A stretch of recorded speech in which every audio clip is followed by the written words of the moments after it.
Hibatul Alia dari kelas PGMIG dengan NIM 203180248 akan menjelaskan artikel tentang pengarusutamaan gender.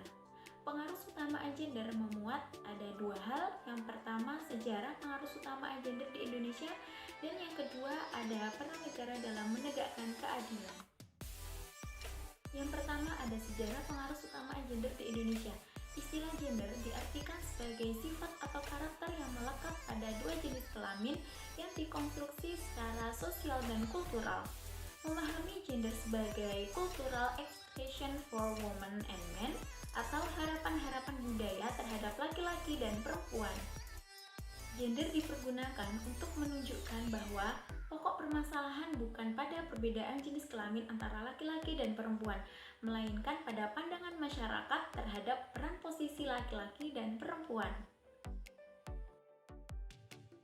Upaya pendekatan gender untuk masuk pada kebijakan adalah upaya inklusi sebagai inisiatif dari pemikiran perempuan dan pendekatan gender. Salah satu cara untuk mengatasi kesenjangan antara laki-laki dan perempuan dan mengatasi permasalahan sosial yang terkait dengan isu gender adalah pengambilan keputusan dan kebijakan. Pengarusutamaan gender berawal dari kebijakan pembangunan nasional di beberapa negara sejak tahun 1980-an dan kemudian diadopsi sebagai strategi global untuk promosi kesetaraan gender dan pemberdayaan perempuan melalui platform aksi atau PFA yang diangkat sebagai permasalahan di konferensi dunia keempat. Pengarusutamaan gender adalah kebijakan dan program atau kegiatan yang dihasilkan oleh pemerintah agar gender sebagai arus utama. Pembangunan dalam perspektif gender juga tidak bersifat netral. Program pembangunan yang sedemikian rupa desain untuk mengakomodasi kepentingan publik. Dalam memahami laki-laki dan perempuan sebagai makhluk Allah, perlu dilakukan analisis yang secara komprehensif membahas antara keduanya. Analisis sosial yang secara fokus membahas hal tersebut terdapat dalam dua konsep. Yang pertama ada konsep gender dan yang kedua ada konsep seksualitas. Keduanya perlu dipahami dengan baik agar dapat diketahui di tengah-tengah masyarakat, karena jika tidak dipahami, maka tidak akan menemui solusinya. Seksualitas atau jenis kelamin merupakan pensifatan atau pembagian dua jenis kelamin manusia yang ditentukan secara biologis dan melekat pada dua jenis kelamin tertentu. Sedangkan gender merupakan suatu sifat yang melekat pada kaum laki-laki dan kaum perempuan yang dikonstruksi secara sosial. Gender membedakan laki-laki dengan perempuan berdasarkan konstruksi sosial yang berlangsung dalam waktu yang sangat panjang. Dalam tatanan sosiokultural yang terkonstruksi dalam pandangan masyarakat, banyak yang memandang bahwa sifat biologis atau seks selalu berbanding lurus dengan gender. Pada kenyataannya, tidak melulu laki-laki itu bersifat maskulin dan perempuan bersikap feminin. Bahkan bisa memiliki sifat yang sama, karena seks tidaklah sama dengan gender dan gender tidak sama dengan seks. Dalam masyarakat, orang-orang masih memiliki reaksi yang berbeda untuk memperlakukan orang lain sesuai gendernya. Padahal hal berikut itu berpengaruh pada dirinya sendiri. Contohnya, sikap orang tua yang hampir selalu direfleksikan dalam perilaku orang tua kepada anaknya. Kegagalan dalam mengatasi permasalahan dalam mengembangkan sikap yang sehat terhadap diri sendiri dan juga terhadap orang lain yang bergender sama dapat menyebabkan ketimpangan dalam menyesuaikan diri dan sosial. Di lingkungan rumah, terutama seorang ibu akan bersikap lebih keras kepada anak perempuannya. Remaja sangat memperhatikan standar ganda dari perilaku moral. Berdasarkan standar ini, banyak hal yang dianggap salah bagi anak perempuan. Namun tidak demikian untuk anak laki-laki. Standar ganda ini merupakan akibat dari besarnya otonomi yang diberikan kepada anak laki-laki pada segala usia. Selain itu, anak perempuan juga menemukan fakta bahwa mereka tidak diterima dalam fungsi sosial apapun kecuali disertai atau didampingi oleh seorang laki-laki. Sementara anak laki-laki dapat diterima dalam kondisi apapun. Hal ini memberikan petunjuk baik bagi anak laki-laki maupun perempuan bahwa anak laki-laki lebih dihargai dalam kehidupan sosial. Strategi untuk mengembangkan pengarusutamaan gender yang pertama, program atau kegiatan yang spesifik diperuntukkan bagi laki-laki maupun perempuan. Yang kedua, ada program atau kegiatan yang strategi gender untuk memberdayakan laki-laki dan perempuan dalam rangka menghilangkan diskriminasi. Dan yang ketiga, program atau kegiatan untuk meningkatkan kapasitas dalam melaksanakan pengarusutamaan gender. Tujuan akhir pengarusutamaan gender adalah transformasi dari keadaan tidak setara antara perempuan dan laki-laki dalam hak dan kondisi sosial menjadi setara bagi keduanya, serta terpenuhi kebutuhan praktis dan strategis gender. Yang selanjutnya ada peran negara dalam menegakkan keadilan. Keadilan gender adalah suatu proses untuk menjadi adil terhadap laki-laki dan perempuan. Keadilan gender bisa tercipta secara luas dalam kehidupan masyarakat. Yang selanjutnya ada cara pentingnya untuk mendukung kesetaraan gender. Yang pertama ada pembakuan istilah gender dengan mendasarkan pada kondisi masyarakat sebagai satu tradisi.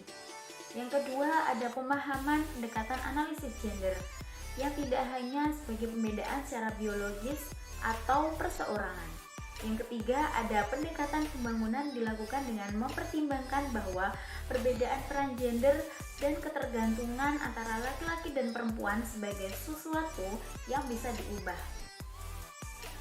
Masalah keadilan dan kesetaraan gender tertuang dalam berbagai kebijakan. Yang pertama, Peraturan Presiden Nomor 7 Tahun 2005 tentang Rencana Pembangunan Jangka Menengah Nasional tahun 2004 sampai 2009. Kedua, upaya peningkatan keadilan dan kesetaraan gender dalam pemerintahan SBY kala juga tertuang dalam Rancangan Pembangunan Nasional Transisi tahun 2005 sampai 2006. Yang ketiga, ada Renstra Kementerian Pemberdayaan Perempuan tahun 2005 sampai 2009. Dan yang keempat, berkaitan dengan program 100 hari pemerintahan SBY kala. Ada 3 faktor penyebab keadilan gender dalam masyarakat. Yang pertama, adanya ketimpangan gender di masyarakat. Faktor ini mencirikan atau memberikan sifat tertentu kepada laki-laki dan wanita secara berbeda. Sifat wanita yang sangat lemah lembut, bertanggung jawab terhadap keluarga, sebagai pelayan suami dan sebagainya. Yang kedua, ada kebudayaan atau warisan feodal yang masih mencengkram wanita. Pada budaya feodal, wanita hanya sebagai pembantu suami, sebagai simbol kekuasaan aristokrat, wanita sebagai pendukung aktivitas suami dalam menjalankan peran sosialnya.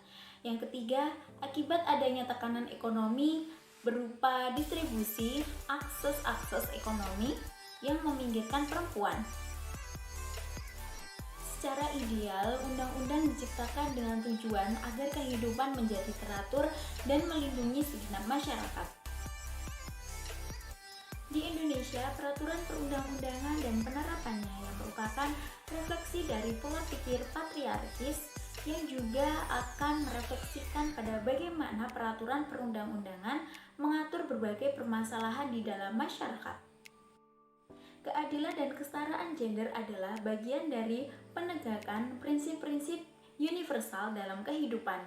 Ia merupakan amanat Undang-Undang Dasar 1945 dan komitmen nasional dalam penghapusan segala hak diskriminasi di Indonesia. Adapun tujuan pengarusutamaan gender, yang pertama ada terselenggaranya perencanaan, penyusunan, pelaksanaan, pemantauan, dan evaluasi atas kebijakan dan program pembangunan nasional berspektif gender dalam berkehidupan berkeluarga, bermasyarakat, berbangsa, dan bernegara. Upaya pemerintah dalam melakukan perlindungan terhadap hak perempuan dan keadilan gender terus dijalankan. Pada tahun 2000, pemerintah mengeluarkan Instruksi Presiden Nomor 9 Tahun 2000 tentang pengarusutamaan gender dalam pembangunan nasional. Hal ini memberikan semangat bagi aktualisasi kepentingan perempuan dalam konteks kebijakan pembangunan, baik level pusat maupun daerah. Definisi diskriminasi terhadap perempuan. seperti ditentukan pasal 1 Konferensi CEDAW, termasuk juga kekerasan berbasis gender, yaitu kekerasan yang berlangsung ditunjukkan terhadap perempuan karena dia adalah perempuan atau tindakan-tindakan yang memberi akibat pada perempuan secara tidak proporsional. Maka dari itu, ketidakadilan dan diskriminasi perempuan merupakan kondisi kesenjangan dan ketimpangan atau tidak adil akibat dari sistem dan struktur sosial di mana perempuan menjadi korban dari sistem tersebut. Ada beberapa strategi perlindungan terhadap perempuan. Yang pertama, peningkatan kesadaran perempuan terhadap hak dan kewajiban di dalam hukum melalui pelatihan dan penyuluhan. Yang kedua, ada peningkatan kesadaran masyarakat betapa pentingnya usaha untuk mengatasi terjadinya kekerasan terhadap perempuan. Yang ketiga, ada mengingatkan masalah kekerasan terhadap perempuan merupakan isu global. Dan yang keempat, ada meningkatkan kesadaran para penegak hukum agar bertindak lebih cepat dalam mengatasi kekerasan terhadap perempuan. Yang kelima, ada peningkatan bantuan dan konseling terhadap korban kekerasan perempuan. Yang keenam, ada peningkatan kesadaran masyarakat secara nasional. Sekian pemaparan artikel dari saya. Apabila ada kurang lebihnya, mohon maaf yang sebesar-besarnya. Wassalamualaikum warahmatullahi wabarakatuh. Sampai jumpa.